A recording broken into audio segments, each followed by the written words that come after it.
Okay, something happened with the video. I must have hit the screen because I hold it on the edge and it must have hit the screen to stop it. So going forward here, we're still doing this short video here.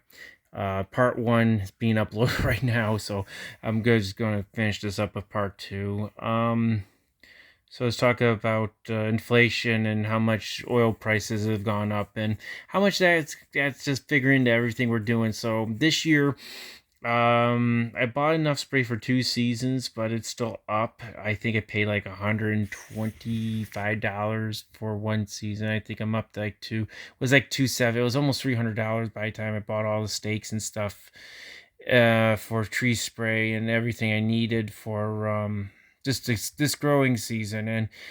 And I just feel that the chemicals and pesticides and stuff like that are just in fertilizers just going to go through the roof. Use a lot of petroleum base, and right now we got activists and politicians that believe that petroleum is bad, but they don't realize that it affects growing things. So, in their world, they're pretty much ignorance is bliss sort of thing, and it's tough. I had a friend this year. He actually started up a fruit stand, a farm market sort of thing, and he's into a more rural area. I'm more in suburbia here, and and it's kind of cool. Um, that we can actually do offer higher prices than someplace like in a country where this guy was working on, because in New York State, closer you are away from the southern tier, the more money you can charge. Far into the southern tier, you got the Amish to contend with and Mennonite communities, and they could do it a lot more effectively at a lot lower price. And if you were trying to do any sort of farm stand and down there, it's just impossible to make any sort of small farm stand. You'll be very hard to press to make any money because there's just so much produce out there. And yeah, he started, and I told him the thing is, any advice for anyone who wants to do this, and you think, oh, it's easy, just go to the farmers markets and everything like that, and just sell stuff that you could buy and grow. First of all, buying things is you gotta have capital to buy things, and it's easier to grow your own, but at the same time too, you have to be prepared for weather. And I'm not saying climate change is climate change is a bigger, more trend oriented. We're just talking about day to day weather you have to prepare yourself for. Like this year, I knew it was going to have some scab. I wasn't prepared for all the scab I was going to be contending with towards the end with the leaves dropping off, and I got burn leaves now. So I could get rid of the scab naturally, because if I put more chemicals on a tree, it just destroys the trees. Um, yeah, so day to day weather, and you have to look at the weather patterns right now. And I'm not going to say there is climate change, because climate change is a theory, and weather just happens because it's a pattern, and a lot of stuff is cyclical.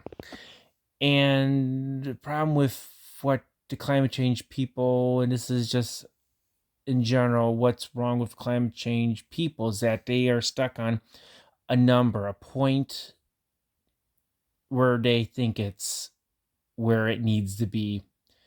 We do not have definite scientific fact that CO2 levels have to be at a certain range, because you could have a variation in CO2 levels, and people, plants, animals, the environment will adapt.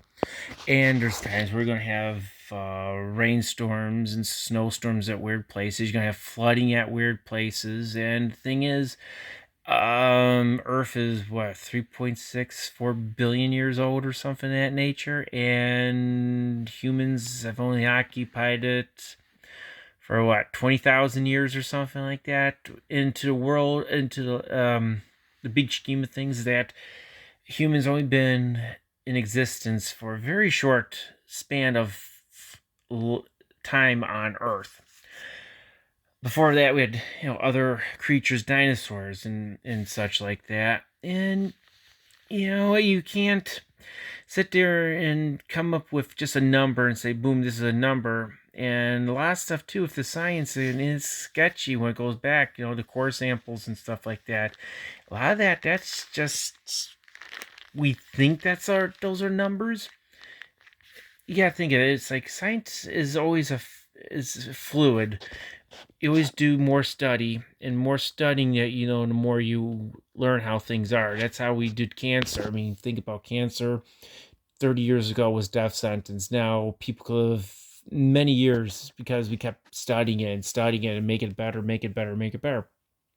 Same thing of climate. And I mean, thing of weather is that weather forecasting right now, we still can't get 5 days out accurately. We could get 3 days out, but 5 days out, yeah. And in cities places, oh, we get 10 days out. You got too many variables in there. Do we have computers that could calculate the variables? Oh yeah, these supercomputers are great now. You fire up a supercomputer, you could get models that are pretty good. But at the same time, you just can't pinpoint it to the actual, pretty much degree. You can get an idea. But at the same time, too, you can't go in there and say this is how it is because we went back to 1950s, but who says 1950s was the best part? We could sit there and say, well, we went back about a million years ago, and a million years ago it's hotter than Hades. They say, well, we have to pollute more to create an environment from a million years ago. We don't know that. We figured too that the CO2 levels were outrageous back into time of prehistoric man, and we can't.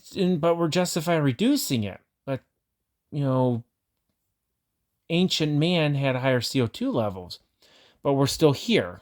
We can't go in and say that. I mean, this is just scientifically stuff, and I always have to deal with the hypothesis. Why is it has to be at a certain point where we have to say this amount of whatever is a limit. It's pretty destructive and thing, and people are going to say, "Oh, it's like, well, this is what the science tells me." Science tells me is we have fluctuations in CO2 levels that are higher or lower than what the climate people are telling us. And man has,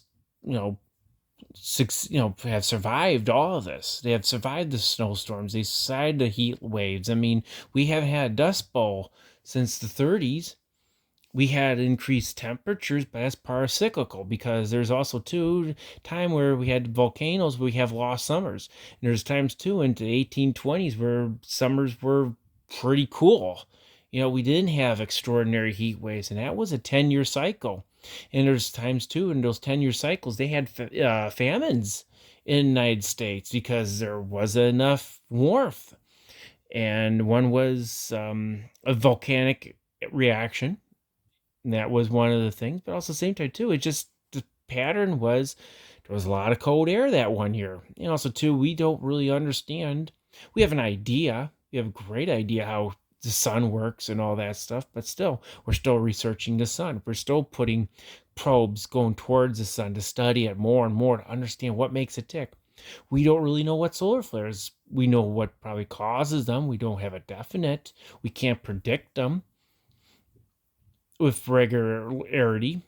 You have an idea when they happen. That's the only predictions we do have, but we can't sit there and say like tomorrow at 2 p.m. we're gonna have a solar event that's gonna do this. We do not have that.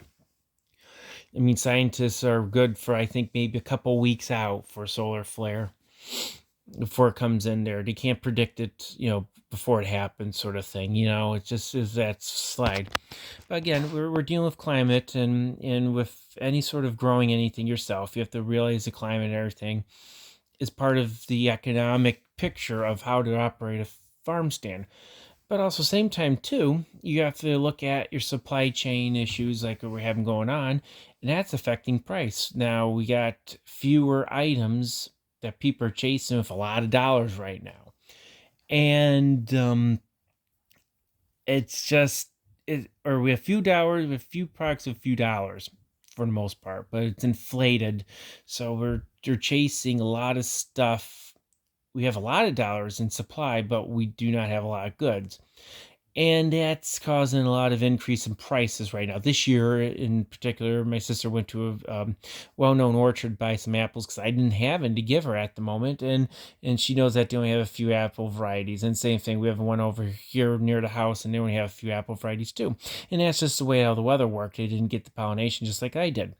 But say type two is that you have to do economics too. It's like how much could a person afford?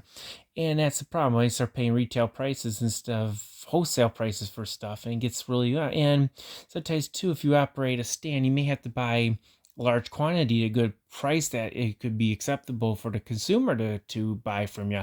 And that's hard as well. I mean, you can't sit there and justify that everyone's going to pay the premium dollars unless you give them a premium good. If you give them a substandard or a common product and you're paying outrageous prices, you're not going to get a sale. And that's where I have an issue with. I do not have the designer apples. You could get money for designer apples, but you try to have people buy it at designer prices, you're not going to get that. I mean, it's impossible to ask people to pony up a lot of money. And also, too, a lot of people are families too. And it's like you just can't sit there and you just want to rob people of kids that are hungry. I mean, I have that kind of like a Edwardian, or not Edwardian, like a Victorian England sort of viewpoint on that. It's like, yeah, I'm gonna be Scrooge. I want this amount of money, this huge, high, outrageous amount of money for this small little good that you need for your kid. And it's like the baby formula thing. I mean, it just it's criminal. It's very criminal. You just can't put your mind around it. Um, and that's the thing. It's like a lot, and it's where the weather comes in. If it doesn't work and the supplies are a little tight this year into the orchards because of the way how the weather was this year, and it's difficult too for the grapes. The grapes actually had a better job because they actually do like a little bit of dryness and they like a little heat, so they actually get better quality. I mean, the quality is actually pretty good this year because of the dryness there. So we got good sugar contents and stuff like that. So it's gonna make great apple cider. Um, and next thing is that when you price out stuff, you have to know what your neighborhood is. If you overprice things, people are not going to buy your items, and that's the thing with running your stand. It's like that's why I did the swing last year, and people responded okay to it. And if I did this year on top of all the other increases with all the prices of groceries going up, gasoline, energy, electricity, the stagnant wage growth for the most part. I mean, people are still getting 3% raises when everything's going up 8%. We haven't seen municipalities in states and the country ask for the tax increases yet that they want to levy because all their costs have gone up. We haven't seen that yet for the most part. And there's a little bit of evidence to this that you have to factor in when you do pricing. And this year I did the jack last year, so I kept prices steady because if I increase them again, then yeah, I mean, you're pretty much shooting yourself in the foot. And again, that's how not to run a stand. In this case, I did not increase prices, and that's another way how you don't run a stand. You want to keep increasing prices, but I just can't stomach it this year. Not with quality and just the lack of demand. And when you get quality problems and lack of demand, and you got supply problems, it's not demand problems. You got always have demand. It's just that your supply problems are and you're jacking prices up, you're gouging folks. You don't want to be accused of gouging when you're just a small stand, and gouging, no one wins onto that. You're a villain, no one's going to buy from you. You got to keep goodwill with the folks all the time. And a lot of times with doing like farm stands and stuff, it's like you got to always consider the goodwill of the people. You always have to give them the benefit. You always give folks, your customers, the benefit out. If they steal from you, you still gotta get benefit out. An old farmer down the street said, 95% of the people tend to be good. It's the 5% you have to worry about. And a lot of times, the 5% are just the ones that are lingering in the shadows. When they strike, they strike. You deal with it when it comes. And with my stand, I think I got maybe some stuff. I do not keep like a detailed record. I mean, this stuff is whatever goes into thing. I know there's people sometimes if they have $5 and it's a $4 thing, they'll put the $5 in. They'll eat the dollar. They'll do this like a good like a tip sort of thing, and that's okay. And there's some people are short. And so maybe they put $3 in, they think they put $4 in. So that one person that did the $5 takes up the slack for the person that put $3 in. It all averages this out, and sometimes the $5 person, they feel good about because they sort of say, yeah, I'll pay for it for the guy. They show up to do this next year. And a lot of times, being a seasonal thing, I'm only running fall. So in most stands, they go from late spring to, almost Christmas some places because they do Christmas stuff like Christmas trees and such like that. And sometimes you want to have goodwill and good faith amongst your customer base. And so far I do that. And it's taken a long time to get goodwill. And there was a year I didn't put a stand because of that. You can't just give customers crap. They expect something for the amount of money that they put into your jar. They demand value at every step of the way.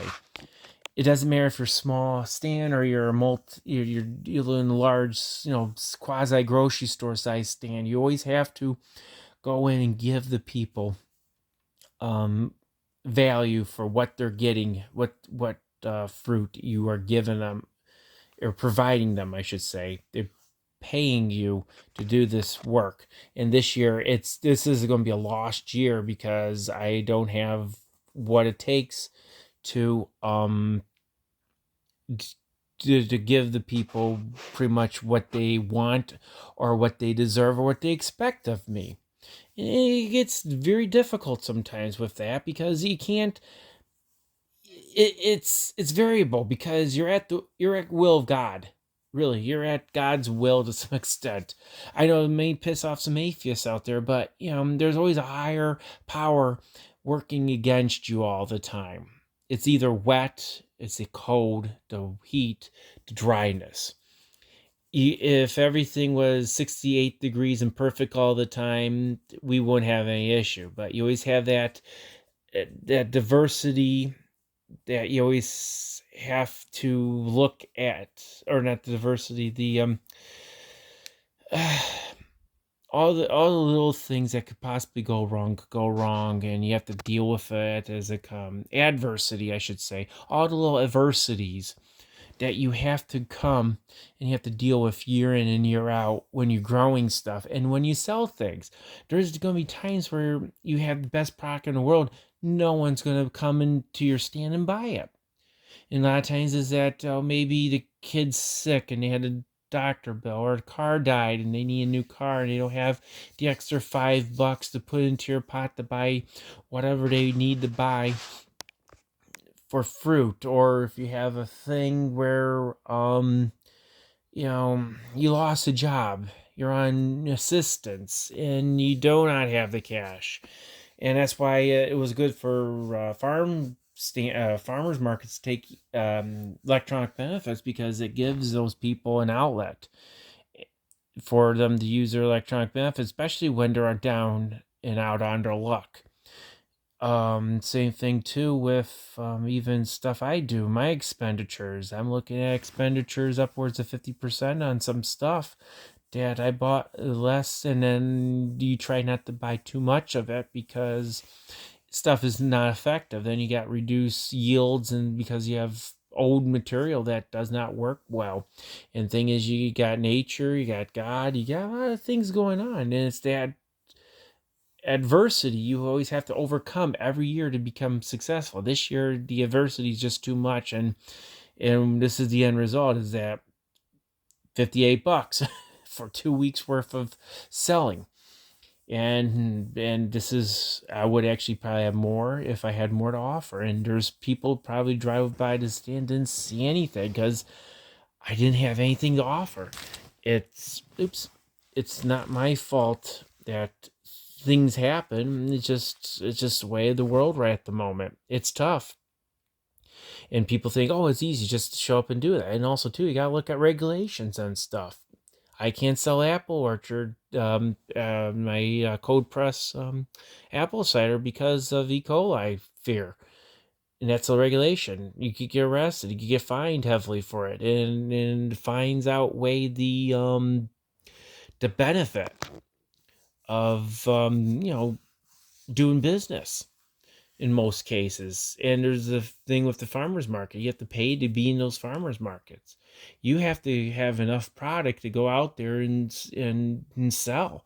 If you don't have enough product or it's low profitability, it's not worth it because the regulation in New York State at least has a $500 thing. Insurance policy, I should say, not a $500 thing. Insurance policy, and that's the bare basics. And you could go more money, and it's probably gone up, and it's for liability because New York State's sue happy, and it's like it's always someone's fault. We have a victim mentality in the state. It's always someone's fault. I'll sue you if something went wrong. You just can't take the benefit of doubt or your chances on stuff. You have to reduce your odds of getting sick or get in trouble by buying insurance. It's like there's not like a natural occurrence of odds. Odds are stacked. Odds are fixed. Odds are manipulated to be for the benefit of victimization, which is awful because that actually costs a lot of money, and people don't see that in their day-to-day lives. They just grumble about a 5% increase, but if there's like a state law or a law that the government passed or FDA passed or USDA passed or any of the lettered agencies pass, and normally what happens with the producers, I can't eat this all. I still gotta make money for investors. I gotta make money for myself. I have to eat. I have to buy clothes. I have to maintain property or house in case of business, you have to maintain a business. A lot of these people think money just grows on trees with these businesses, but a lot of times these companies go out and they take the profits that they make and they maintain the business. They invest into the business to make more money, to give more people opportunity, jobs, or give people new products to try. I mean, if you sit there and regulate the bejesus out of it, you kill innovation. And for the most part, with us in the fruit and growing stuff, it's like regulation eats into our profitability because we use our profitability to put it aside to either grow the business, or if we have a lackluster year, we could survive on that savings to go into the next year to try again. Like this year, it's like I had enough money left over from the year prior that everything next year is sort of paid up enough. Even though if I made like another $100 this year, I don't have. I could eat into what I've saved in the past. I'm not going to grow the business anytime soon. But at the same time, too, I could maintain what I got going. And if I have to sit there and keep taking loss after loss after loss, like that one orchard that went to just wholesale only, and they gave up onto the retail part of it, and then it changes your business perspective, your business plan, and you can't go about, conducting business that you probably want to go, or there's a need for. A lot of times, there's needs out there. The food deserts are out there because of the investment and the return on investment and the regulation. And you think that the flash mobs that go and steal everything, that's the cost of business. And the people don't think that. They think they're victims of some Christ god awful capitalism or something of that nature. But in reality, they're actually driving the thing that they need the most out of business because of some sort of fad.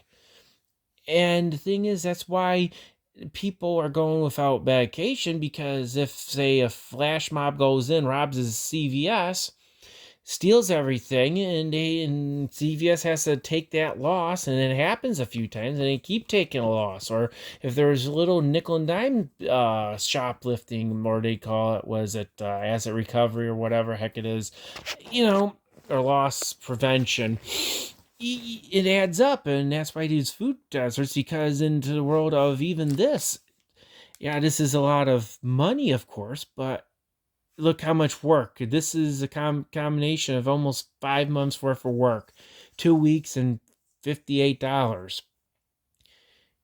It's a lot of energy putting in, and as I said, this is a loss this year, and people don't realize this is a lot of effort, a lot of time into it, and I'm not even counting my time at a certain rate. But the thing is, if I actually put the price of apples at what my time and effort and all that stuff goes in for the small orchard I have, no one could afford it, and it's tough to justify doing that. As I said, you always have to think of people, goodwill. Good. You have to put things ahead of you have to be ahead of yourself. You have to put things in perspective of other people and stuff like that. And the average American person does not realize that anymore. It used to be because there was a lot more mom and pops, and people used to work for small companies. But as we go globalize and companies of small and medium-sized companies kept getting large, gobbled up by larger and larger and larger fish. Now we're finding out that there's an identity to all these large companies, as in they're evil, they're large, and they have a lot of money. So where's my cut into this whole thing? Because I'm a victim of some circumstance that I don't think they even know what the person that wants the money or wants the free thing, what they want to do about it. Okay, so I'm on to that tideway. So again, we use this stuff to invest into the next year, or if we have, as growers have, if you have a bad season, you take whatever you have surplus, you try to put it away so you have supplies for next year to try again.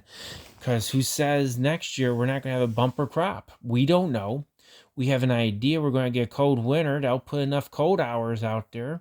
And hopefully by May it's warmed up into the 60s, maybe close to 70 degrees, that the bugs would be out and the bees pollinate everything. We have an idea. We follow the automax. We follow the weather forecast. We try to figure out everything. But again, we have to do this and stuff. And same thing too with supplies. I mean, it's easier to grow your stuff. You have to have good suppliers. If you don't have good suppliers and they fail you, you're going to fail. And I'm such a small operation, I could go away with retail outlets for some of this stuff. But people buy from distributors and stuff like that, and you have to work with distributors. And distributors are feeling the pinch because they're a third party into the whole mess, working between you and the major companies. Their profit margins are being slashed by all of this and inflation. Inflation's like the worst thing you could possibly do, and recession's even worse because there's no growth in everything. Everything's contracting. And when you have less dollars, if you have a lot of product and less dollars chasing it, you're not going to make any money. And same thing, if you got a lot of product and a lot of dollars, sometimes you don't make money because it costs you so much to put all that product together that you don't make money due to the fact that the costs were out of control. If you could contain your costs and make sure everything works good, yeah, I mean, you make sure you have a sound pattern, sound business plan. And I'm hopefully this year, my friend who runs the thing, he grows a lot of his own stuff. He wanted to because he was looking for a change of lifestyle. And I told him the pitfalls, just be very careful and do a lot of research. Because this is not for everybody. If you don't work hard, you're not going to succeed at this. And also, too, you got to be patient. It takes years and years and years to get a good following. I did that when I had the stands in front of the house. I had a few years where I didn't have enough stuff to put out in front. And every time you did that, you're starting at zero. But if people are used to you with a stand always up front every year, and it's like, oh, it's like a guy has a Christmas tree in the parking lot at the local store. Okay, he goes. There's a local Christmas tree, or the Boy Scouts, or whatever, and they have Christmas trees. You always, you always want to go over there. You'll support them, or if they had good stuff, say it's a grower that rents out a parking lot space from a local business, and he goes out there, sells his trees. he's buddies with the guy who owns the property or whatever, and he has good product. You're probably gonna go back to him again, and that's how you build up a relationship with your customer base. Is that you provide things and you provide it regularly. If it's not there, people forget about you.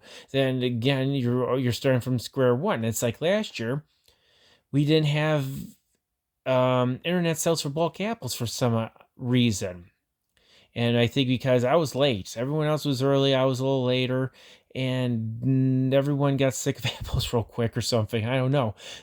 But again, now this year, or I should say last year, because there was no traffic through Facebook Marketplace, and for bulk sales, say if I got a lot of apples next year, bulk sales is going to be very difficult to get going again because this year I didn't have bulk sales. I didn't have Facebook Marketplace sales this year, and you have to constantly have to reapply. Um, you have to reapply to get that customer. You have to sort of audition for that customer again, and it's difficult to sit there and have a second, third act or a second or third chance with a customer. If you mess up or you get bad results or a bad product or bad quality, yeah, you can't resurrect a customer. It's very hard to resuscitate or resurrect that customer, or try to persuade him to come back and buy from you. A lot of times you have one shot at a customer. And it's the same thing with train shows. It's hard to try to get business, and if you fail or you fall flat on impress a customer, they're not going to come, or if they're bad mouth you, it's bad. It's just bad all around. I mean, you get bad pub, you get bad pub. You try to minimize your bad publicity as much as you can, but same time too, and it affects your bottom line. If you're not effective, you can't make money. And if you can't make money, you're going to just die in doing this. And as I talked with a gentleman at the train show today, it's like you can only take so many losses before people realize, why are you doing this? Is there something else in your life that you could do, like get a real job, maybe getting a different lifestyle change, or something different you have to try to make money and try to be more productive in life? And a lot of this is productive. Is this a productive exercise? This year, no. Next year, maybe. I don't know. You always have to take the chance and roll the dice. And a lot of this risk taking, sometimes it's worth it. Sometimes you sit there, you're pounding your head against the wall. You can't sit there and not take risk. You don't know take risk. You don't know what failure is or what success is. It's just you get an outcome, and some people don't like getting an outcome. If people just have an outcome, it doesn't matter. You have a number in front of you.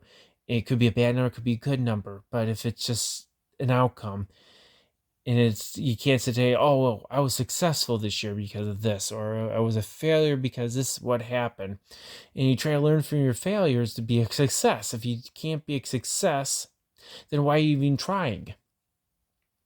Why even getting up in the morning first thing and try to work your dangest at this? And this took a lot of work this year, and this is all I have to show for it. As I said, this is not how you run and stand. And this year is a case of this is not how you want to run it and succeed. This is a complete abject failure, but at the same time too, would this failure get to be a success ultimately? Yes. Because right now we're at a low, and whenever we're at a low, your chance of going and rebounding is increased by a whole hell of a lot. But as you become successful, you always have to wait for the downturn. And a lot of times too, and that's what happened when I was really hog wild into it. At one point, I did have two stands in a farmer's market, and I was getting some commercial customers. That was the best success I've had. A lot of money came through. A lot of good, a lot of people were happy. A lot of product was moved. But say type 2, was it successful? It was a lot of hard work, and I was numb and cold afterwards. I'll tell you that. You can have too much success and you become numb to it.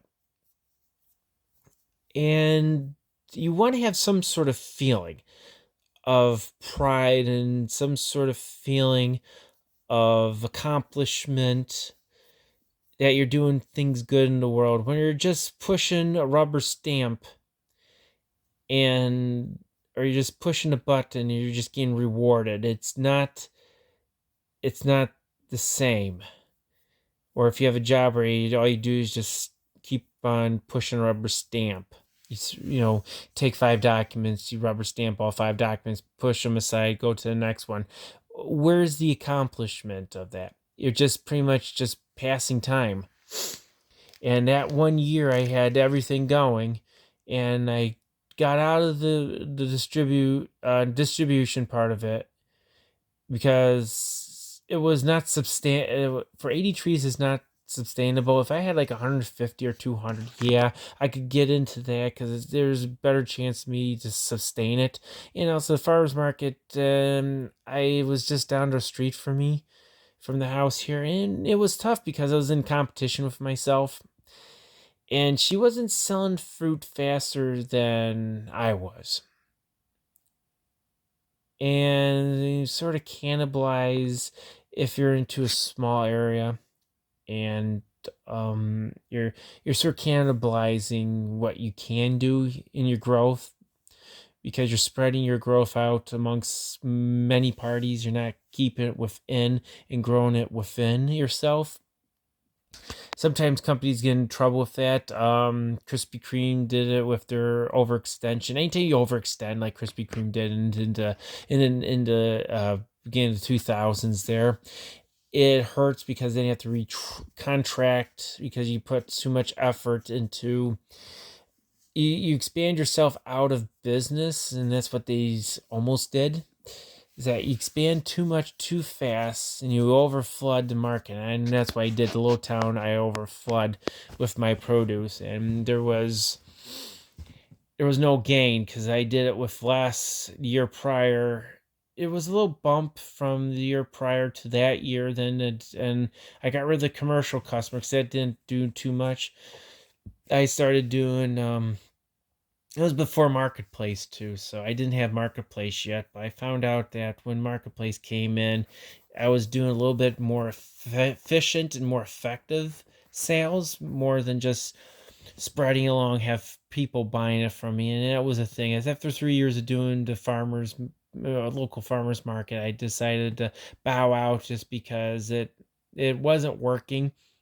And the year I did it, yeah, there was a little loss of income, but I got better sales, you could say. The stand was producing a little bit more sales per unit, sort of thing. As I wasn't spreading myself thin, and there was more product to go around. I had more product on the stands. I didn't have to worry about giving a cut to the stand and stuff like that, and it minimized a competitor to some extent. You don't eliminate it, or you sort of neutralize it. They become a competitor, but at the same time too, you're not competing with the competitor, that sort of thing, with your own product, if that makes any sense. But again, yeah, this is just some viewpoints of this growing year 2022. I mean, next year 2023 could be completely different. I do one of these status videos and it'll be like, oh yeah, we did great this year, or we did worse than we did. I can't believe we did that. You start questioning your faith. Yeah, you don't want that to happen. This is sort of like me questioning my faith right now in a 30-something-minute video. This is supposed to be a part 2 of it, but there's some philosophy in here. It's just kind of cool. And this is at 11 o'clock at night too, and if I have to go to work first thing in the morning. But there's a little philosophy behind all of this stuff, and it's nice you have to share the philosophy where you're at right now into a season of growing. And right now, $58 is what 5 months worth of work has get to me. So again, I'll sign off on here. I got more videos coming. I got some picking videos I got to process through. We're gonna have some rainy days, so maybe I'll fire up the computer, get some of those downloaded off the GoPro cameras. We still got more stuff, got more train shows. I got a train show over the weekend here, the 24th, 25th. I was over at Hemlock. We got some train videos there. We're doing this just a status video, of course. We got more digging going on at the house, trying to get the drainage situation, more clearing. We got some surprises. We got some interesting things. I'm recovering from poison ivy from clean out. So, we got a lot of things going on here. There's a lot of moving parts here. And as well as we got some other ventures going on. We're going to start doing train stuff is going to be more evident maybe for the live show sort of thing. We may do more focus on live shows because this year some of the projects I did, eBay's taken a back seat. Everything is up, but it's been like I've been not adding things. It's more like we're just dropping down the inventory a little bit. We've built up an inventory close to 400 ads at one point, and we need to not put up as much. It's killing the bottom line right now, but it's distilling, or you could say it's distilling the inventory. We're getting down to what works. And if I can figure out what works, what doesn't work with some of the eBay stuff, because during the pandemic, we exploded eBay. We made eBay a big thing, and we got into some things, the clothing onto Poshmark. We still got that going, but that's a new direction. Supply chain issues with Poshmark has left, or supply chain with the big box stores where I was getting Poshmark stuff left a big hole. I have to say that. Right now, returns are not happening with some big box stores because they have so much inventory. They're not handling returns. So the third parties that we buy third returns from, they're not getting stuff into the price range I want to sell things on Poshmark. When you're dealing with high-end things on Poshmark, it's harder to come by. That'll be a video probably all by itself. Etsy is just there. Antiques. It's tough market. Collectibles, antiques, tough market. I'm finding things that are interesting, but I could sell train show sort of thing right now. That's where we're at with Etsy. It's there. We're going to keep it active. I think I got like 12 items or something. It's not a lot. It's like we're down to 190 something on eBay. We're at a high about 425. It was high at the pandemic. We've stopped buying on eBay for the train shows right now. There's a few things I've actually got money. eBay's just got crazy. There's no way with prices the way there I can make money at train shows, and it's getting tougher and tougher and tougher to find things that I could sell at train shows that other people don't have. And there's got to be a profit margin so I could go to the shows, everything. And last spring was tough. We had a few tough shows.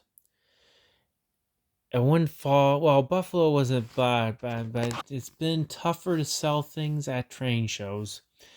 We'll probably do a video on that too a little later on. Digging thing. New job's working out great, so I'm less stressed, no anxiety anymore, so that's a good thing. Good job. Jobs actually help me out with the apples, have a little bit more energy to work on things. I'm not dying with the last job. Even with the job I've left, I've talked to a couple people since I left. It's gone downhill into a hobby. So hobbies are definitely being affected by inflation. Price increases for everything is unreal. So people do not have extra money to spend on this stuff. If they do, they have a plan that they have X amount of dollars they put aside to do it, and not many people are doing it. The show I did go, I was getting more deals, and there's more people they're willing to sell out whole collections that they've had. I actually put down this time around. I'm buying stuff. I got 6 inquiries in 2 days show, so that's gonna be something that's we're gonna look into. It'll supplement the eBay space as well as the show space. We're being particular too when we're doing buyouts. No lie now. No oddball things. Picked up a few oddball things, but I got places to sell them to. Yeah, if anything goes wrong with the shows, I got a few items. I'll probably talk to a local hobby store and consignment. Hopefully, maybe that'll help both parties move things. I got stuff. I gotta get more HO locomotives has been a problem. Electronic front, another status report. We got a few electronic projects going into. Mile railroads, that's sort of on the skids right now, just because I got so much, and the digging project is taking more time than I expected. To remove like trees and brush and stuff like that. It's been longer and harder, and now with the weather going south, and I'm trying to move some dirt around before the ground freezes and it gets too wet to do it, to manipulate it. And yeah, that's going to be a problem with manipulation. And this video is long enough, me just talking here. So I'm just going to sign off right now. So, we are doing, I'll do that. I'll do another video real quick. I'll just end it right here. So if you like video content like this is long and boring, and this is just me talking for about an hour. Like and subscribe. Let the YouTube algorithm find out. Yeah, algorithm find more videos like this for you to watch. Again, I am not sponsored by anybody. I may just do a video on that. I'll just do this a little later on. So I'm going to just sign off right now and just TTFN, ta-ta for now, and have a good day, everybody.